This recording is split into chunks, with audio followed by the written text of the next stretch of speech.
المرسلين وعلى آله وأصحابه أجمعين ومن تبعهم بإحسان إلى يوم الدين. اللهم صل على محمد وعلى آل محمد كما صليت على إبراهيم وعلى آل إبراهيم إنك حميد مجيد. اللهم بارك على محمد وعلى آل محمد كما باركت على إبراهيم وعلى آل إبراهيم إنك حميد مجيد. اللهم بارك على محمد وعلى آل محمد كما باركت على إبراهيم وعلى آل إبراهيم إنك حميد مجيد. رب اشرح لي صدري ويسر لي أمري واحلل عقدة من لساني يفقهوا قولي. أما بعد.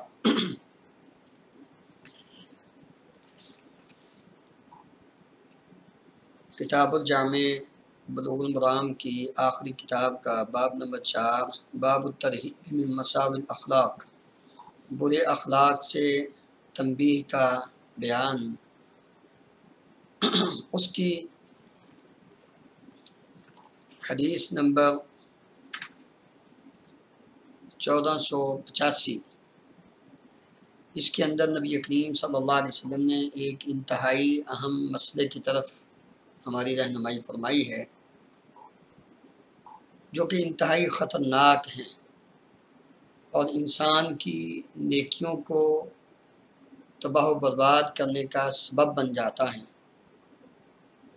اس لیے جس انداز میں نبی کریم صلی اللہ علیہ وسلم نے ہمیں اس سے آگاہ فرمایا ہے، ان الفاظ پر اگر ہم غور کریں تو وہ بہت ہی خوفناک اور بہت ہی انسان کو ڈرانے والے الفاظ ہیں۔ وعن محمود بن لبید رضی اللہ تعالی عنہ قال قال رسول اللہ صلی اللہ علیہ وسلم ان اخوف ما اخاف علیکم الشرک الاصغر الرياء، اخرجہ احمد باسناد حسن۔ محمود بن لبید رضی اللہ عنہ روایت کرتے ہیں کہ رسول اللہ صلی اللہ علیہ وسلم نے فرمایا، بے شک سب سے زیادہ خوف والی چیز جس کے ذریعے میں تم پر ڈرتا ہوں، تم سے خوف زدہ ہوں کہ تم اس کا شکار ہو جاؤ گے، الشرک الاصغر، وہ شرک اصغر ہے۔ یہاں حدیث کا کچھ حصہ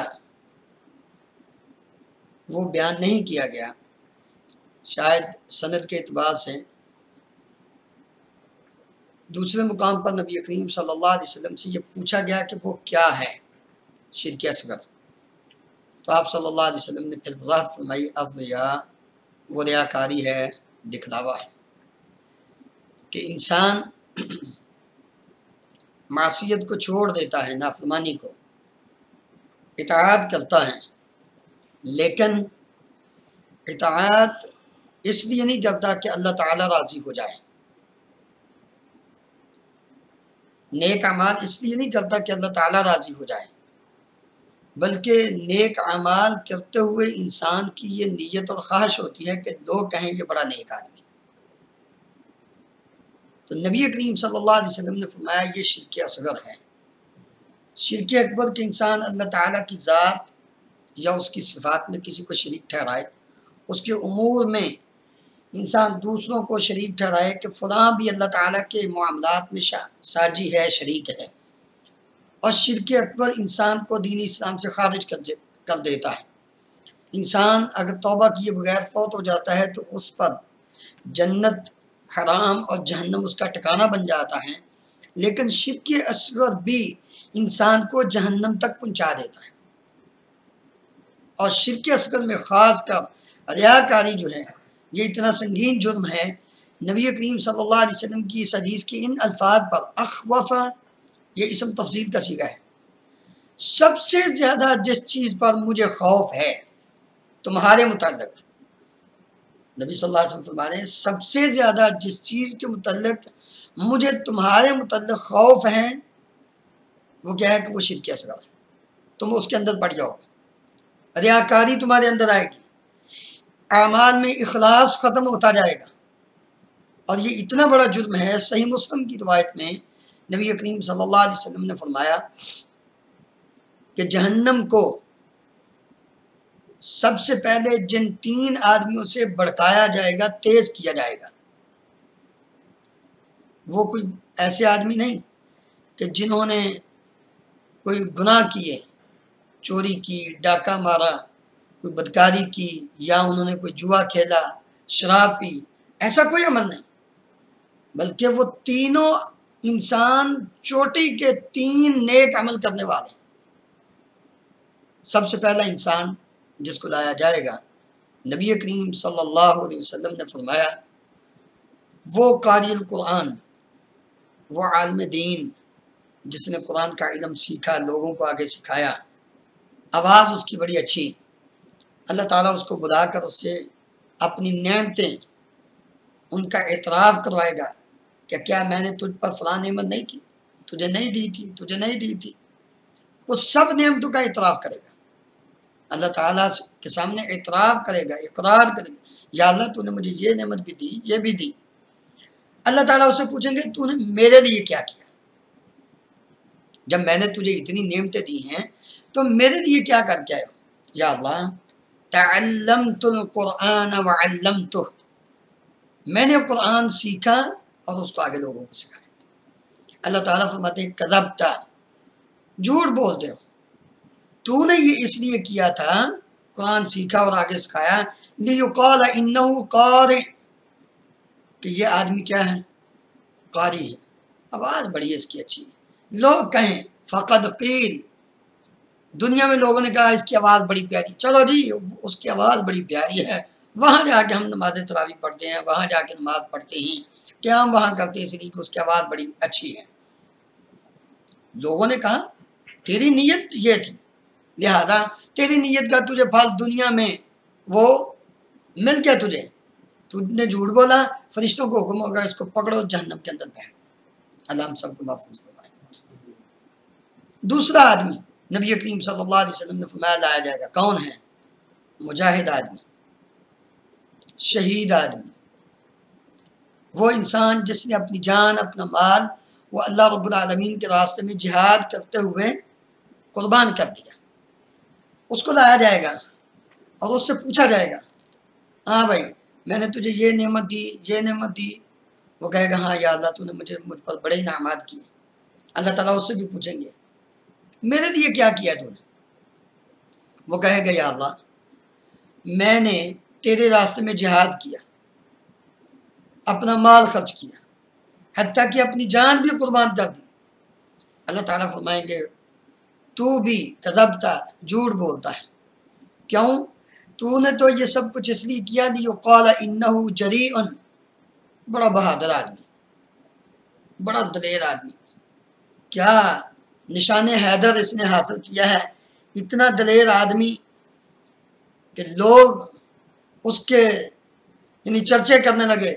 واقعہ اس نے کافروں کو ناکو چنے چبوا دیے تھے، بالآخر اس نے آپ شہادت کا رتبہ پا لیا، لوگوں نے تیری نیت یہ تھی، لہذا فقط کی، لوگوں نے تجھے شجاع کہا ہے، لوگوں نے تجھے بہادر کہہ دیا ہے، پکڑو اس کو بھی جہنم میں پھینکو۔ نبی کریم صلی اللہ علیہ وسلم نے فرمایا تیسرا آدمی لایا جائے گا، اس کو بھی اللہ تعالیٰ اپنی نعمتیں گنوائے گا، وہ اعتراف کرے گا، اس کو بھی اللہ تعالیٰ پوچھیں گے ہاں تو نے کیا کیا تھا؟ کہے گا یا اللہ تو نے مجھے مال دیا، میرے دروازے پر جو سائل بھی آتا تھا، سوال کرنے والا، وہ خالی واپس نہیں جاتا تھا، بلکہ جو کچھ میرے پاس ہوتا تھا میں استطاعت اپنی ہمت کے مطابق اس کو دے دیتا تھا، خالی نہیں کسی کو لٹاتا۔ اللہ تعالیٰ فرماتے ہیں کذبت، تو نے بھی جھوٹ بولا ہے، تو یہ مال و دولت اس لیے خرچ کرتا تھا لیقال انہ جواد، یہ بڑا سخی آدمی، یہ بڑا کریم آدمی، کسی کو خالی نہیں موڑتا، تو نے تو یہ سب کچھ اس لیے کیا تھا کہ لوگ کہیں گے بڑا سخی ہے، اس لیے تو نے کیا ہی نہیں، کہ میری رضا کے لیے کہ میں نے تجھے مال و دولت دیا اور تو نے میرے بندوں پر خرچ کیا، جو سوالی آتا تھا اس کو تم نے دیا، اس لیے نہیں، تو اس لیے کہتا تھا کہ لوگوں کے اندر یہ چرچا ہو فلاں بڑا سخی آدمی، فقط کی لوگوں نے تیری سخاوت کے چرچے وہ کیے، پکڑو اس کو بھی جہنم میں پھینک۔ آپ ذرا غور کیجئے کہ یہ تینوں عمل قرآن مجید کا سیکھنا، اس کو سکھانا، اس کی کتنی فضیلت ہے۔ خیرکم من تعلم القرآن وعلمہ، سب سے بہترین لوگ یہ ہیں۔ شہید، شہادت کا رتبہ نبی کریم صلی اللہ علیہ وسلم نے فرمایا، جابر بن عبداللہ رضی اللہ عنہ کہ والد جب فوت ہوئے، شہید ہوئے، تو اللہ تعالیٰ نے ان سے پوچھا کیا خواہش ہے تمہاری شہادت کے بعد؟ ان کا یا اللہ مجھے زندہ کر، پھر میں شہید ہوں، احیا ثم اقتل، احیا ثم اقتل، میں یہ چاہتا ہوں میں زندہ کیا جاؤں پھر شہید ہو جاؤں، پھر زندہ کیا جاؤں پھر شہید ہو جاؤں۔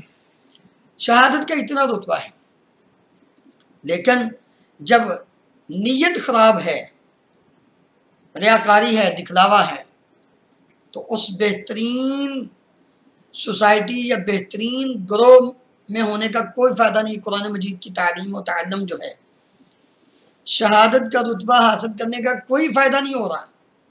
مال و دولت اللہ کے راستے میں خرچ کرنا، لوگوں کی فلاح و بہبود کے لیے، لوگوں کی خیر خواہی کے لیے ان کا تعاون کرنا بڑا عظیم عمل ہے، لیکن اگر اس میں اللہ تعالیٰ کی رضا شامل حال نہیں، نیت خالص نہیں، لوگ کہیں، تو پھر نبی صلی اللہ علیہ وسلم نے فرمایا ان تینوں آدمیوں کو سب سے پہلے جہنم میں ڈال کر جہنم کی آگ کو تیز کیا جائے گا۔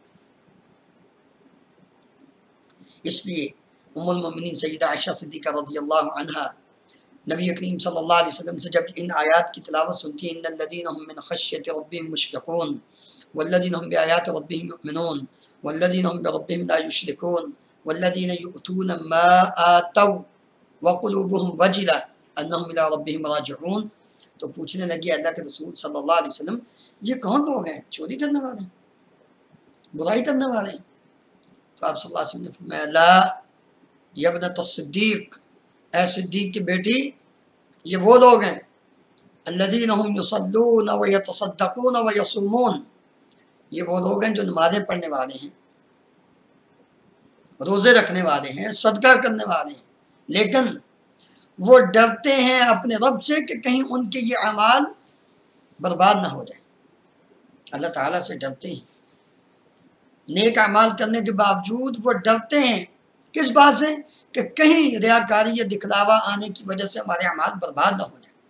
پھر بھی ان کے دل وَقُلُوبُهُمْ وَجِلَةٌ أَنَّهُمْ إِلَىٰ رَبِّهِمْ رَاجِعُونَ، ان کے دل دہلتے ہیں اس بات سے کہ انہوں نے یہ نیک اعمال کرنے کے باوجود جانا تو اپنے رب کے پاس ہے، تو اگر اللہ تعالیٰ کے پاس ان اعمال کا ہمیں کوئی اجر و ثواب نہ ملا تو ہماری تو یہ ساری محنت ضائع جائے گی۔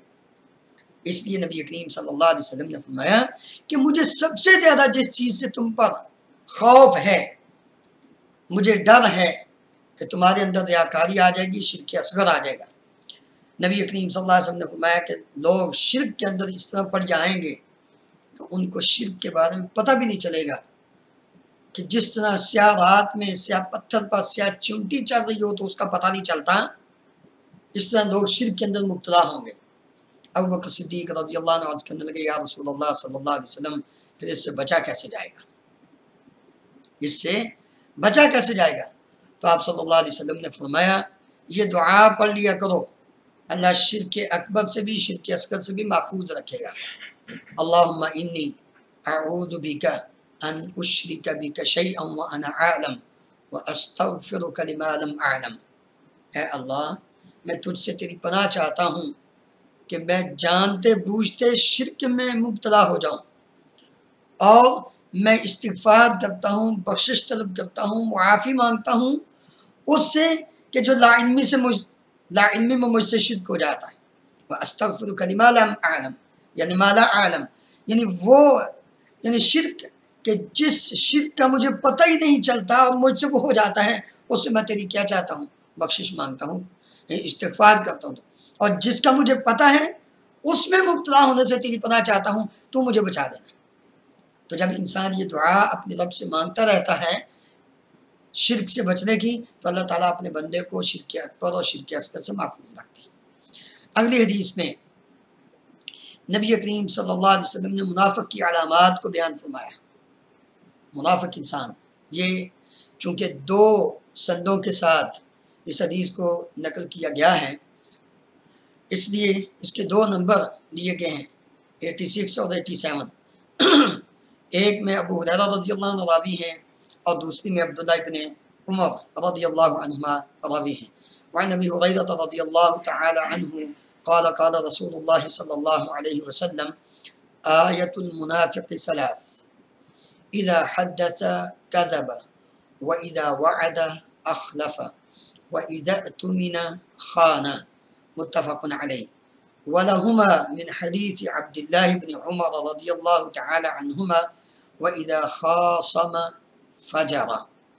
ابو ہریرہ رضی اللہ عنہ بیان کرتے ہیں رسول اللہ صلی اللہ علیہ وسلم نے فرمایا منافق کی تین نشانیاں، منافق آدمی کی تین نشانیاں۔ یہ عملی منافق، عملی نفاق اس کی تین، اعتقادی نفاق وہ زبان سے اقرار دل سے انکار، کفر، وہ تو پکا جہنمی، اگر توبہ اپنی اصلاح نہیں کرتا تو اس کے بارے میں اللہ تعالیٰ نے فرمایا ان المنافقین فی الدرک الاسفل من النار، کہ منافق جہنم کے سب سے نچلے درجے میں ہوگا۔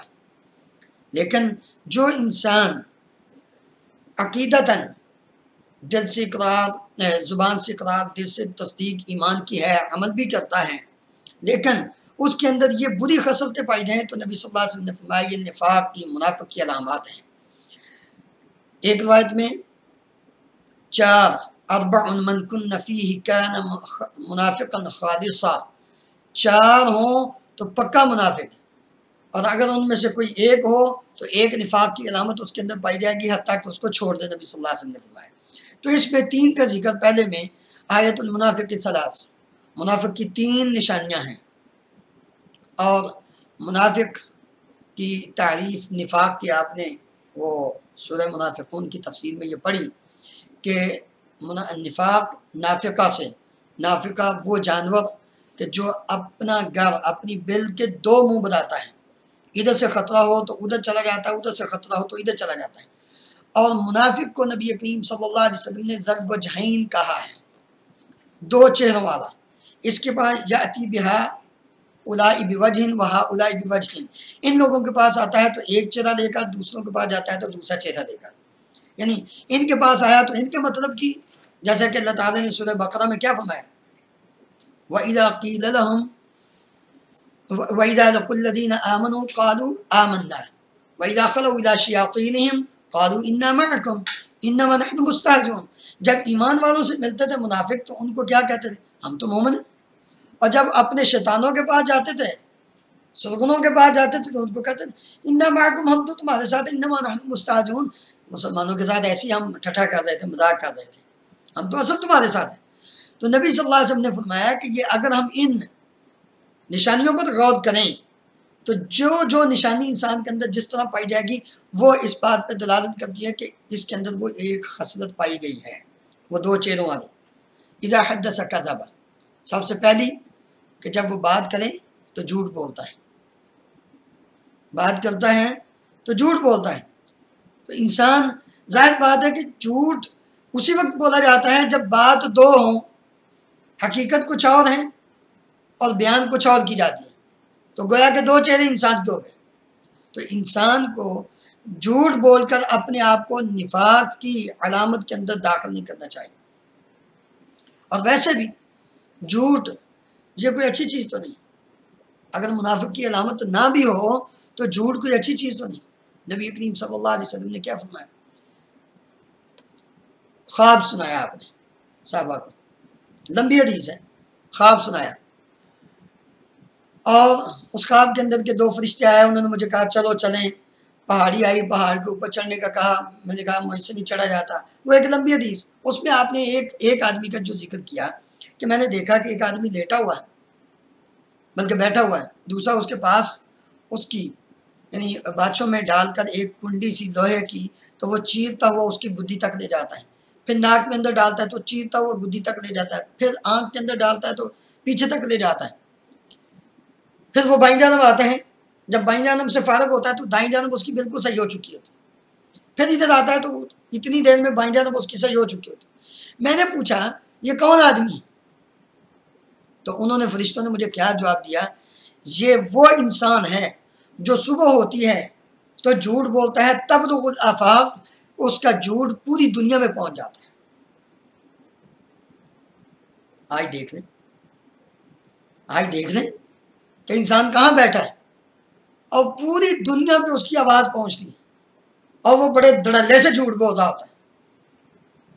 کبھی انسان یہ بات غور کرے کہ میں جھوٹ بول رہا ہوں اور میرا جھوٹ صرف میری حد تک نہیں پوری دنیا تک پھیل چکا ہے، تو انسان اس حدیث کو سامنے رکھ کر کبھی بھی جھوٹ نہ بولے۔ لیکن آج لوگ مسلمان بھی ہیں اور اپنے آپ کو اسلامی اسکالر بھی کہنے والے ہیں اور بڑے بڑے اسلام کے دعوے بھی کرنے والے ہیں، لیکن جب بات دین اسلام کی آتی ہے تو بڑی دیدہ دنستہ یعنی دڑلے کے ساتھ جھوٹ بول رہے ہوتے ہیں۔ اور پھر عام جھوٹ بھی نہیں، نبی کریم صلی اللہ علیہ وسلم پر جھوٹ بولا جاتا ہے، آپ کی ان احادیث کو کوٹ کیا جاتا ہے جو آپ سے ثابت ہی نہیں۔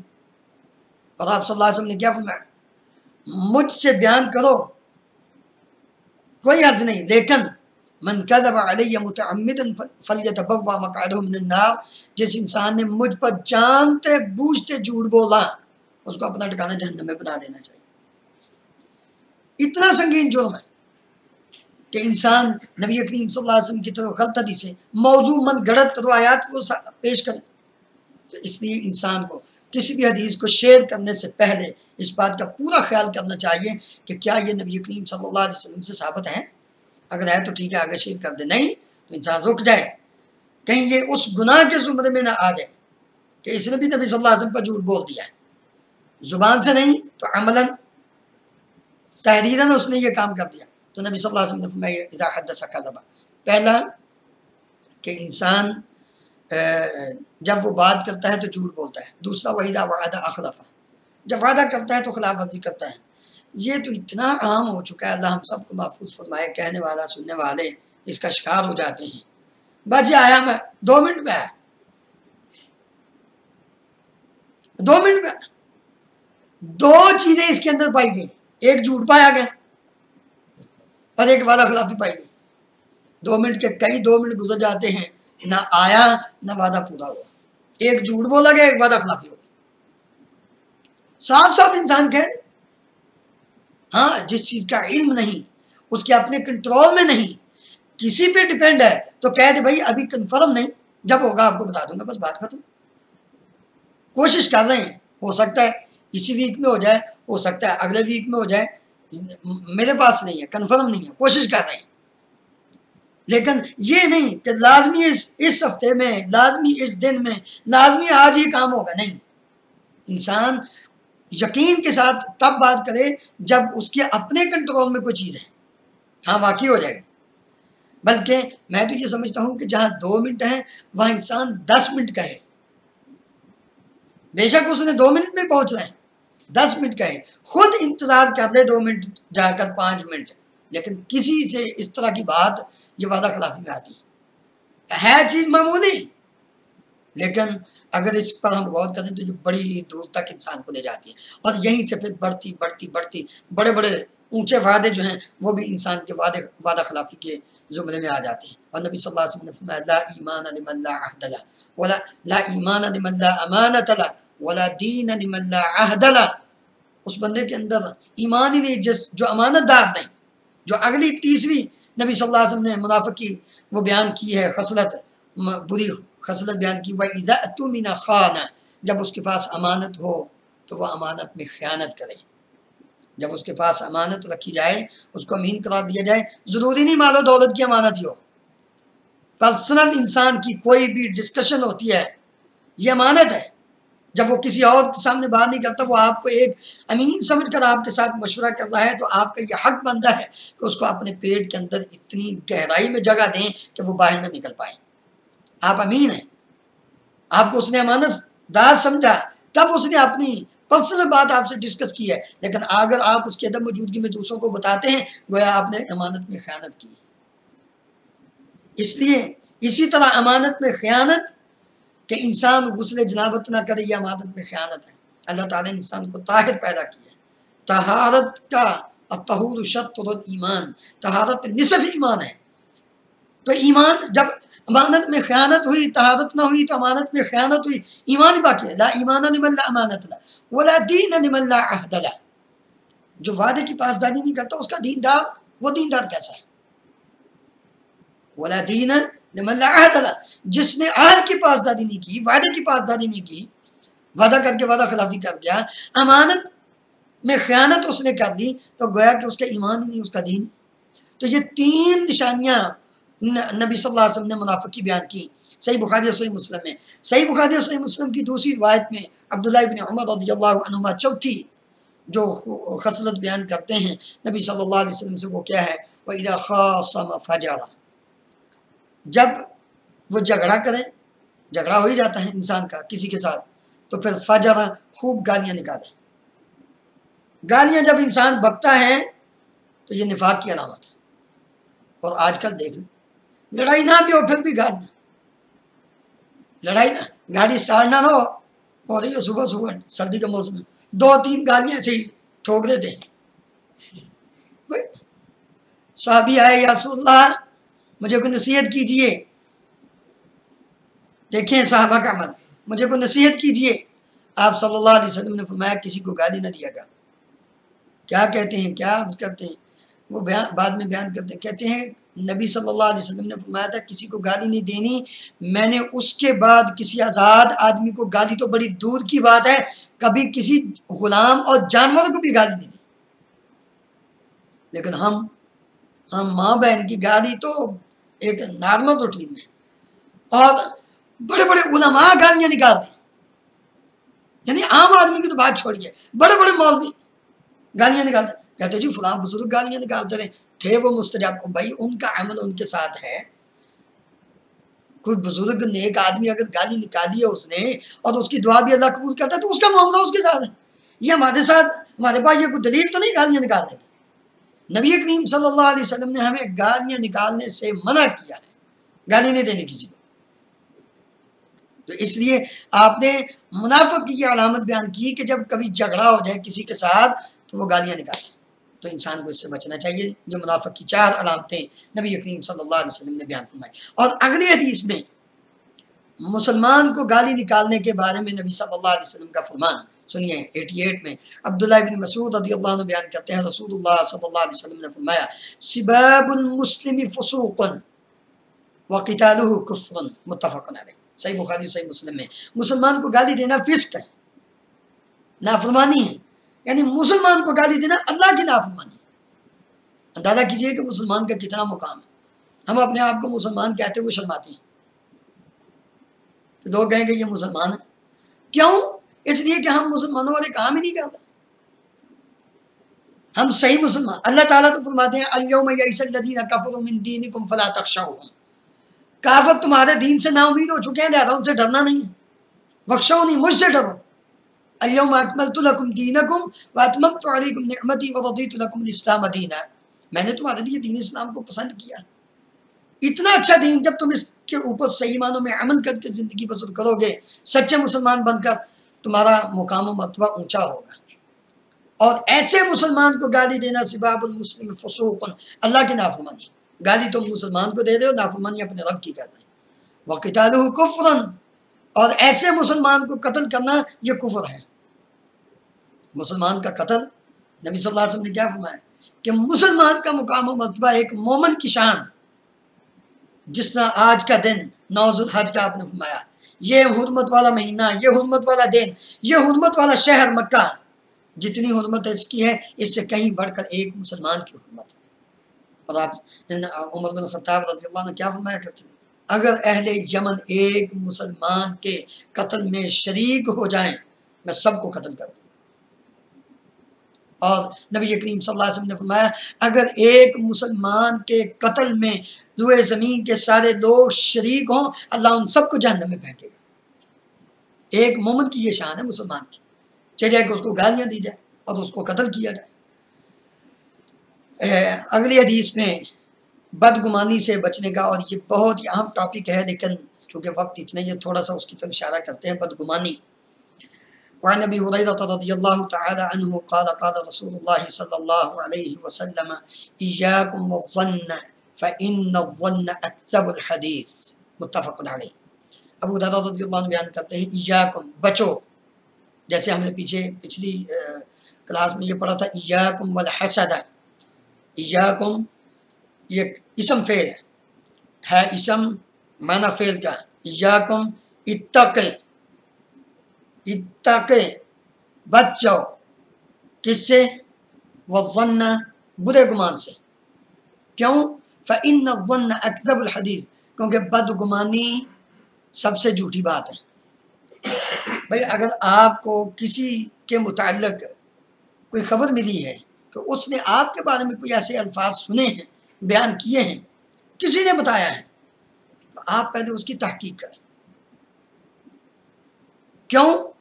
ایسا نہ ہو کہ تم کسی کی سنی سنائی بات پر اس کے متعلق بدگمانی رکھو، حالانکہ اس نے وہ بات کی نہ ہو، اور تمہارے آپس کے تعلقات جو ہیں وہ خراب ہو جائیں۔ اس لیے اللہ تعالیٰ نے کیا فرمایا؟ یا ایھا الذین آمنوا اجتنبوا کثیرا من الظن ان بعض الظن اثم، اے ایمان والو بدگمانی سے بچو۔ کیوں؟ بدگمانی گناہ ہے، اور نبی صلی اللہ علیہ وسلم نے فرمایا سب سے زیادہ جھوٹی بات ہے۔ حقیقت کا علم ہی نہیں، انسان ایسے ہی کسی کے متعلق اپنے دل میں بیٹھا لے، اور پھر یہ نفرت، کدورت، بغض تک بات پہنچتی ہے، اور جب تک یہ دل صاف نہیں ہوتا اس وقت تک انسان گناہ معافی نہیں ہوتا۔ یہ سواد اور جمعرات کو جو اللہ تعالیٰ اپنے بندوں کے گناہوں کو معاف کرتا ہے، نبی صلی اللہ علیہ وسلم نے کیا فرمایا؟ دو قسم کے لوگوں کے گناہ معاف نہیں ہوتے، ایک مشرک کے، ایک وہ آدمی جس کے اور اس کے بھائی کے درمیان کیا ہے؟ شحناء ہے، بغض۔ اس لیے انسان کو بدگمانی سے بچنا ہے۔ اور حسن ظن، کہتے ہیں کہ اگر کوئی شخص کسی وجہ سے کسی آپ کے پرسنل پروگرام میں یا آپ کی کسی میٹنگ میں یا آپ کے کسی یعنی نہیں پہنچا، تو 70 عذر اس کے پہلے تلاش کرو کہ ہو سکتا ہے اس کی وجہ سے نہ آیا ہو سکتا ہے اس کی وجہ سے نہ آیا ہو سکتا ہے اس کی وجہ سے، 70 عذر اس کے پہلے تلاش کرو کہ شاید اس کی وجہ سے نہ آیا۔ پھر بھی اگر وہ سارے آپ ان کو نفی کر دیتے ہیں تو اس کے بعد ہو سکتا ہے میرے علم میں نہ بات آئی ہو، اس کو کوئی ایسا کام پڑ گیا ہو جس کی وجہ سے۔ ایسے ہی نہیں کسی کے بارے میں بدگمانی کر دینی چاہیے، وہ جی فلاں ایسے ہی ہے۔ نبی کریم صلی اللہ علیہ وسلم جب غزوہ تبوک میں گئے پہنچے تو آپ نے جب پوچھا بعض صحابہ کے بارے میں تو کئیوں نے کئی باتیں کی، اب میں نہیں ایسی بات نہیں، فلاں کو جی اس وجہ سے وہ کسی فلاں وجہ سے نہیں آیا، فلاں جو ہے فلاں وجہ سے نہیں آیا، اب میں نہ ایسی بات نہ کرو، منع کر دیا۔ کیوں؟ اس لیے کہ بدگمانی ہمیشہ مثبت جو چیز ہے اس کا اثر زیادہ ہے، مثبت انداز، مثبت سوچ۔ اس کی یعنی ایک مثال بس آخری بات کر کے ختم کرنی، یا آپ نے بھی وہ واقعہ پڑھا ہوگا کہ ایک شخص وہ ایک دن بیٹھا تو بڑا افسردہ، اور اس نے اپنے ٹیبل کے اوپر بیٹھ کر 3 چیزیں لکھی، وہ تینوں ہی مائنس، منفی انداز میں، کہ اس سال مجھے نوکری سے فارغ کر دیا گیا، میں مطلب ریٹائر ہو گیا، یہ میرے لیے بڑا برا سال، میرا آپریشن ہوا، ٹھیک ہے، میں بڑی تکلیف میں، میرا آپریشن ہوا، یہ بھی بڑی دکھ کی بات۔ تیسرا میرے بیٹے کا ایکسیڈنٹ ہوا اور گاڑی اس کی ساری تباہ ہو گئی، تو یہ سال میرا بڑا ہی برا گزرا ہے، یہ میرے لیے بڑا ہی، یہ سوچ ہے۔ لیکن نیچے انہی تینوں سوالوں کا جو جواب ہے وہ مثبت انداز میں، کہ آپ اللہ کا شکر نہیں ادا کرتے، کہ آپ باعزت طریقے سے پورے پروٹوکول سے، دیکھیں سوچ، جب گمان غلط ہو تو انسان کہاں تک پہنچ جاتا ہے، جب گمان صحیح ہو تو انسان کیسے اپنے آپ کو فریش سمجھتا ہے۔ نیچے جب پہلے سوال کا پہلی یعنی سوچ کا جواب مثبت دیا، آپ اللہ کا شکر ادا کریں کہ آپ کو اللہ تعالیٰ نے باعزت طریقے سے آپ کی ریٹائرمنٹ آپ کو عطا کی ہے، یعنی آپ پر کوئی کلیم نہیں آیا۔ پھر دوسرا آپ اللہ کا شکر نہیں ادا کرتے کہ آپ اتنی تکلیف میں تھے، آپ کا آپریشن ہوا، اللہ نے آپ کو صحت دی، زندگی دی، آپ اللہ کا شکر نہیں ادا کرتے، گاڑی تو پھر آ گئی کہ آپ کے بیٹے کو اللہ نے زندگی بخشی، تو بات تو ٹھیک۔ یعنی پہلی منفی سوچ تھی، دوسری مثبت سوچ تھی. تو انسان جب مثبت سوچ اپنے اندر پیدا کر لیتا ہے تو بدگمانی آٹومیٹیکلی ختم ہو جاتی ہے. اور گھروں کا نظام اور سسٹم کے خراب ہونے کی سب سے پہلی وجہ جو بنتی ہے وہ بدگمانی. خاوند اور بیوی کے درمیان، اولاد اور والدین کے درمیان جو آپس میں ایک نچاکی، اور خاندان کے آپس میں جو تعلقات کے خراب ہونے کی کوئی اور وجہ نہیں ہوتی. آپ جتنی مرضی تحقیق کر لیں، سب سے پہلی اور سب سے بڑی وجہ وہ بدگمانی ہوتی. جب اس کھدو کو، اس بال کو کھولا جاتا ہے، ٹھیک ہے، تو اس کے اندر سے سوائے کپڑے کی وہ لیریں اور ٹاکیاں جو ہے نا، ان کے سوا کچھ بھی نہیں نکلتا. حقیقت کچھ بھی نہیں ہوتی، حقیقت کچھ بھی نہیں ہوتی. صرف وہ ادھر کی بات ادھر کی بات ادھر کی بات ادھر کی بات. جب کوئی سمجھدار آدمی اس بات کی تحقیق تک پہنچا، وہ کہتا ہے بیوقوف ہو تو عقل کی بات کرو، بھلا اس میں کوئی لڑائی والی جھگڑے والی کوئی بات. خام خواہ تم نے بدگمانی بنائی ہوئی، اپنے گھر کو خام خواہ اجاڑ رہے ہو.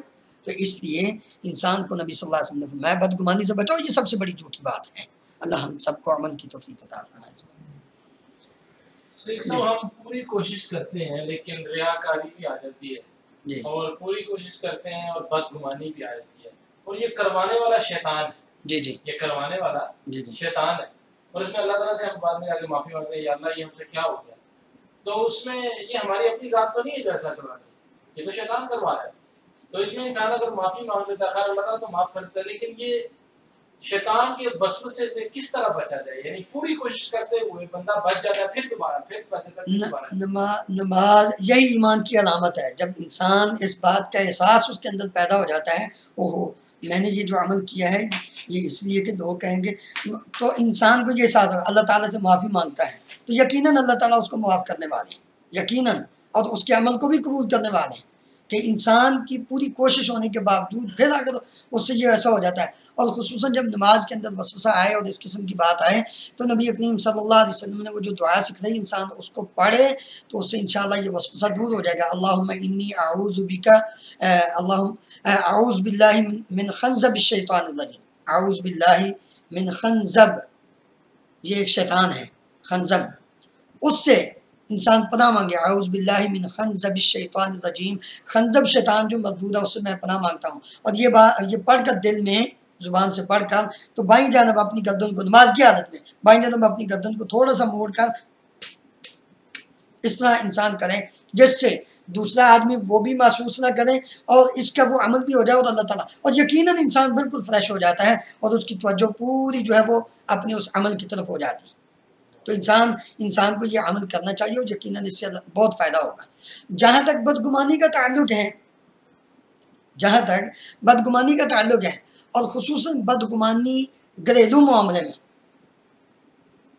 خصوصاً گھریلو معاملے میں، تو اس کے لیے بہترین دعا اس جمعے نہیں، اس سے پچھلے جمعے خطبے میں بیان ہوئی تھی، پتہ نہیں آپ نے سنا کہ نہیں سنا.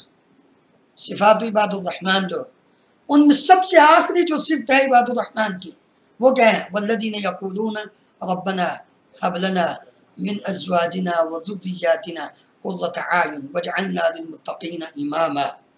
یہ دعا انسان پڑھتا رہے، اس سے اللہ تعالیٰ بڑا دل کو سکون عطا کرتا ہے. اور دوسری جو چیز ہے اور وہ بہت ہی اہم ہے، وہ ہے واستوصوا بالنساء خیرا. واستوصوا بالنساء خیرا، گھر والوں کو، اپنی بیویوں کو، اپنی بیٹیوں کو، اپنی بہنوں کو خیر کی نصیحت کرتے رہنا چاہیے، اچھی بات کی نصیحت کرتے رہنا چاہیے. کیوں؟ یہ ٹیڑھی پسلی سے پیدا ہوئی ہیں، ان کے اندر فطری ٹیڑھا پن ہے. انسان نہ چاہتے ہوئے بہت ساری ایسی چیزیں ہیں جو آ جاتی ہیں، لیکن ایک مرد کا یہ کام ہے کہ ان کو اللہ تعالیٰ کے عذاب سے، آخرت سے ان کو ڈراتا رہے اور ان کی جنت ان کے سامنے پیش کرتا رہے، اور اس کے ضمن میں اصلاحی نقطہ نظر سے اس قسم کی بات کرتا رہے کہ بدگمانی کا جو خیال اگر پیدا بھی ہونے لگے تو وہ بھی ختم ہو جائے. تو یہ چیزیں انسان جب کرتا ہے تو یقیناً اللہ تعالیٰ ان کو اس سے بچنے کی توفیق عطا فرماتا ہے. شیطان چونکہ بدگمانی پیدا کرتا ہے، دیکھیں سب سے زیادہ شیطان خاوند اور بیوی کے درمیان حائل ہوتا ہے، خاوند اور بیوی کے درمیان سب سے زیادہ. اور میرا یہ ایمان ہے کہ جتنی تیزی سے شیطان خاوند اور بیوی کے درمیان بدگمانی پیدا کرتا ہے، اتنی ہی تیزی سے اللہ تعالیٰ ان کے بدگمانی کو ختم بھی کر دے گا جب انسان اپنے رب سے دعا مانگتا ہے۔ تو فوراً جب ایسی کچھ سچویشن پیدا ہو تو ظاہر بات ہے کہ انسان نماز پڑھنے کے لیے جاتا ہے، اذان اور اقامت کے درمیان جو ٹائم ہوتا ہے اس میں خلوص دل سے اللہ تعالیٰ سے دعا کرے گی، یا اللہ یہ ظاہر بات ہے کہ معاملہ تو ایسا نہیں ہے جو بن چکا ہے، تو جانتا ہے شیطان نے یہ پیدا کیا ہے، تو اب ہم تجھ سے ہی مانگتے ہیں، تو اس کی اصلاح فرما دے، تو اللہ تعالیٰ ضرور اصلاح فرما دیتی۔ میرا اپنا ذاتی یعنی یہ ایکسپیرینس بھی ہے اور یہ ایمان بھی ہے میرا کہ اللہ تعالیٰ کوئی شک نہیں، کبھی ظاہر بات ہے کہ انبیاء کرام علیہ الصلوۃ والسلام کے گھروں میں بھی تو ایسا ہوگا، بیویوں کے ساتھ ہوا، تو ہم کون ہیں؟ ہوگا، یقیناً ہوگا، لیکن ہمیں اللہ تعالیٰ کی طرف رجوع کرنا ہے۔ جی صاحب غصے کا کوئی، کیونکہ آج کل ہر بندے کے اوپر بہت زیادہ غصہ ہے، تو اس کا کوئی ایسا علاج بتانے کی؟ دیکھیں غصے کا علاج جو ہے نا وہ پانی سب سے بہترین چیز، اعوذ باللہ من الشیطان الرجیم۔ اور دوسرا غصہ انسان کو اس وقت آتا ہے جب انسان اپنی آخرت سے دور ہوتا ہے، آخرت کو جب انسان بھولتا ہے، دنیا پہ نظر ہوتی ہے تو پھر غصہ آتا ہے، کیوں؟ اس کی سوچ اور فکر ہی نقطہ نظر دنیا ہوتا ہے، جب آخرت کو یاد کرے گا تو غصے کا تعلق آخرت کے ساتھ آئے گا، کیوں؟ انسان کہے گا یار غصے ہو کر کیا کرنا ہے۔ دیکھیے تھوڑی دیر پہلے ایک شخص سے نفرت ہوتی ہے اور 2 منٹ کے بعد اس کی موت واقع ہو تو نفرت ختم ہو جاتی ہے۔ کون سی چیز ہے جس نے اس نفرت کو ختم کیا ہے؟ بڑا غصہ تھا اس کے اوپر، لیکن ابھی اس کی موت واقع ہوگی، غصہ بھی ختم، نفرت بھی ختم، تو گویا کہ انسان فوری طور پر اس کو اپنی موت بھی یاد آ جاتی ہے کہ اگر یہ چلا گیا تو میں نے بھی جانا ہے۔ تو جب موت یاد ہو انسان کو تو پھر غصہ نہیں آتا۔ تو کوشش یہ کرنی چاہیے کہ انسان آخرت کی فکر کرے اور اس کو یاد رکھے۔ سبحانک اللہم و بحمدک، اشہد ان لا الہ الا انت، استغفرک۔